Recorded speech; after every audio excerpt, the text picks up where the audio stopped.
Jadi dulu ketika gue mau beli mobil, gue lagi milih Grandis apa Odyssey. Gue milih Odyssey karena Odyssey masih continue production. Grandis gue nggak tahu kenapa dia discontinue production. Kalau menurut gue worth it beli apa enggak? Ya jujur ngomong ini hybrid bos. Lu harus tahu, gue prefer SUV hybrid Jepang atau dengan fitur lebih nyaman, atau SUV listrik China yang fiturnya gila-gilaan.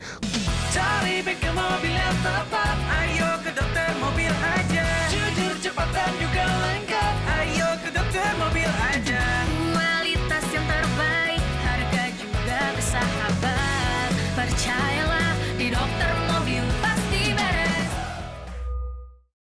Halo lovers, kali ini saya akan membahas all new Mitsubishi Grandis MPV lawas jadi SUV hybrid, worth it atau enggak. Oke. Disclaimer, saya suka mobil Grandis ini. Jadi dulu ketika gue mau beli mobil, gue lagi milih Grandis apa Odyssey. Gue milih Odyssey karena Odyssey masih continue production. Grandis gue nggak tahu kenapa dia discontinue production. Kayaknya petinggi Mitsubishi hari itu lagi error deh. Mobil bagus-bagus dimati-matiin semua sama dia. Padahal Grandis tuh enak sekali loh untuk di kelas mobil itu. Nah, setelah 13 tahun hilang di pasar, mereka membangkitkan kembali dengan elektrifikasi dan teknologi canggih. Jadi dibikinin mild hybrid sama full hybrid.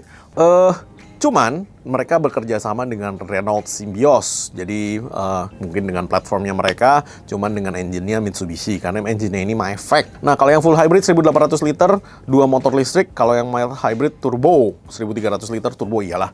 Menjadikan sebagai strategi elektrifikasi Mitsubishi di pasar Eropa 2025. Cuman ini pasar Eropa ya, berarti kalau masuk ke Indonesia masih inden. Kalau Grandis lama MPV 7-seater, kalau Grandis baru SUV 5-seater. Platformnya kalau yang dulu itu Galant, kalau yang sekarang Renault CMFB. Renault baru ya berarti ya. Kalau dulu produksi Jepang dan Thailand, sekarang produksi Spanyol Renault. Oke. Kalau yang sekarang ada selengkap dan bla bla bla. Kalau yang sekarang 35.000 euro itu berarti sekitar 575 juta. Target pasarnya ini Eropa dulu karena dulu Grandis nggak pernah masuk ke Eropa. Ya mungkin. Kalau kesimpulan gue, Grandis masuk ke lokal jadi SUV hybrid. Masalahnya KTB, gue jadi ikutan bahasanya mereka kan. Karisma Yuda 3 berlian itu nggak terkenal agresif ya. Jadi agresif itu tidak ada di resumenya mereka. Mereka selalu konservatif dan hati-hati sekali dalam masukin mobil.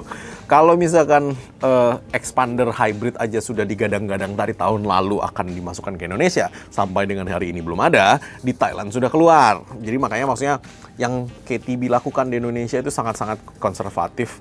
KTB menurut kira-kira ya nggak apa-apa deh. Hanya orang Mitsubishi yang tahu. Gue nggak boleh ngomong banyak soalnya bro. Hanya orang mereka yang tahu gitu kan. MC Japan dan KTB Indonesia yang tahu kenapa gue bilangnya gitu kan. KTB lagi kan, KTB. Karisma Yuda 3 berlian. Jadi kalau dimasukin ke pasar Indonesia sih sebenarnya sih hybrid kan lagi naik-naik daunnya di Indonesia. Dan Mitsubishi selalu dianggap sebagai kompetitor terbesarnya Toyota ketika dia masukin mobil. Karena terbukti dari si Expander, terbukti dari si Pajero, dia merupakan head-to-headnya dengan si Toyota itu. Dan kalau memang misalkan mereka masukin ini, dia tinggal dilihat harga ya kan. Berarti lu positioning harganya di mana dia bisa, harusnya sih bagus. Kalau menurut gua di Indonesia bakalan laku yang bensin ya. Kalau menurut gua worth it beli apa enggak? Ya jujur ngomong ini hybrid bos. Lu harus tahu semua hybrid dan EV problemnya nanti ketika baterainya itu sudah soak dan rusak. Lu harus extra money untuk mengganti itu. Kalau enggak lu jual harganya drop kan gitu. Jadi ya kalau di harga 600 juta ya masih mirip-mirip lah sama yang hybrid-hybridan sekarang. Kayak si Innova Zenix Hybrid kan juga 500 something juta. Dimana emang Mitsubishi positioning harganya selalu lebih mahal sedikit daripada si Toyota itu.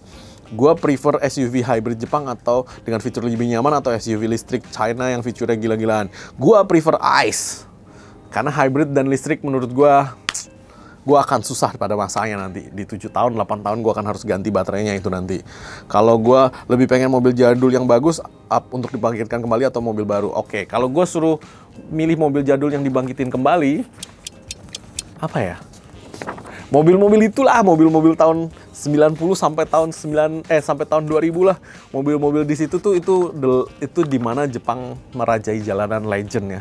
Dari Mazda RX-7 ya kan, sampai Nissan Skyline, kemudian Toyota Supra ya kan, Mitsubishi Lancer dan Galant ya kan. Nah, Itu gila, itu di masa-masa keemasannya mereka.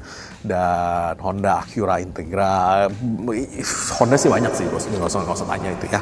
Honda sih banyak banget di zaman-zaman itu. Jadi gue kepengen mobil-mobil itu diaktifin lagi dengan yang memang engine baru ya kan, engine mereka bikin, jangan lu type lock-in dari tempat lain kayak Supra yang paling baru. Itu menurut gue stupid sih, bodinya Supra, engine-nya BMW gitu. Why gitu kan, kayak FT86 bodinya engine-nya BRZ, engine-nya Subaru. Wah, janganlah bro, maksudnya lu bikin dong engine lu sendiri. Lu nggak mau bikin engine lu sendiri, udah engine yang lamanya lu tempelin situ 1 JZ 2 JZ, gue jamin gak ada yang komplain. Gue jamin gak ada yang komplain lu tempelin 1 2 JZ di situ, daripada lu ambil engine-nya orang lain tempelin situ jadi banci kan. Jangan.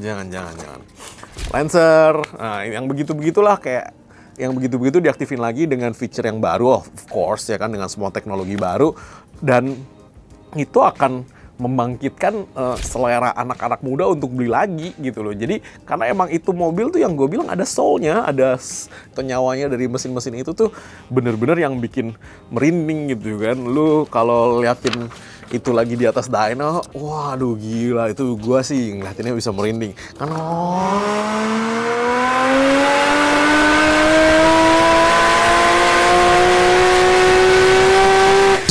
Gitu kan, wah, itu bedanya. Jadi kayak apa namanya, kalau orang yang naik mobil listrik cuma nggak ada suaranya begitu gitu kan ya, kayak naik microwave bos, ada rodanya, gua nggak cuma bunyi tit gitu doang nanti kan. Kalau ini kan kita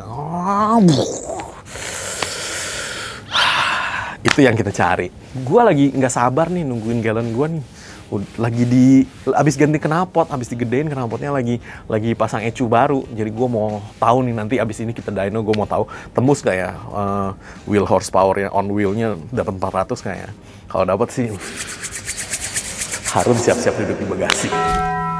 Oke, mungkin sekian dulu penjelasan dari saya, Dokter Mobil. Jangan lupa subscribe, like, dan komen di YouTube kami. Thanks.